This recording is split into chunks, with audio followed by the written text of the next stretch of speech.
Ça fait très longtemps que j'avais envie de travailler avec Michel parce que, d'abord parce que j'ai toujours bien aimé ce qu'il faisait. J'ai toujours bien aimé ce qu'il faisait pour les autres. Et j'ai toujours trouvé que ce qu'il avait fait pour France Gaz, il a toujours fait des chansons vraiment qui étaient comme un costume, quoi, taillé sur mesure. Et c'est quelqu'un de formidable dans le sens qu'il s'adapte tout à fait à la personnalité des gens. C'est-à-dire que quand il écrit pour les gens, il n'écrit plus vraiment du berger. Il écrit du berger pour lui. C'est vrai que certaines chansons qu'il écrit pour moi ou qu'il écrit pour France, c'est vrai qu'il aurait pu les chanter lui, mais il les aurait construites sans doute d'une façon différente. Donc c'est quelqu'un qui est attentif aux personnages qu'on est tous, chacun dans notre genre différent. Et c'était assez formidable de travailler avec lui.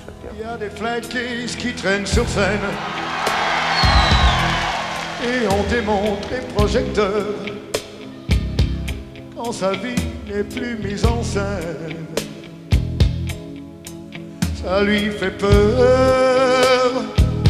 Non, le chanteur abandonné, ce n'est pas moi qui lui ai demandé de faire cette chanson. Le chanteur abandonné, c'est venu lors de notre première rencontre, quand je lui ai demandé de venir me voir au Zénith, pour éventuellement faire un album ensemble.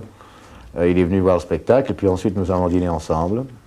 Et puis je lui ai demandé, bon, tu écris, tu te mets à écrire pour moi ou pas? Il m'a dit d'accord.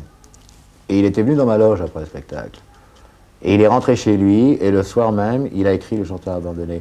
Je lui ai demandé pourquoi, après, il m'avait écrit cette chanson. Et il m'a dit simplement parce que, après ton spectacle, quand j'ai été dans ta loge, j'ai vu ces télégrammes accrochés au mur, j'ai vu ces fleurs, j'ai vu ce gars qui était vidé après son spectacle, qui était assis sur une chaise avec des gens qui frappaient à la porte, qui visiblement l'emmerdaient, il avait envie de se reposer une demi-heure et tout ça. Visiblement, il a vu une espèce de solitude, comme ça qu'il y a chez tous les chanteurs, pas que chez moi d'ailleurs. Il y a pareil chez Goldman, il y a pareil chez France, enfin Et il a eu cette sensation de solitude du chanteur qu'on incarne, qu'on est tous un petit peu d'ailleurs.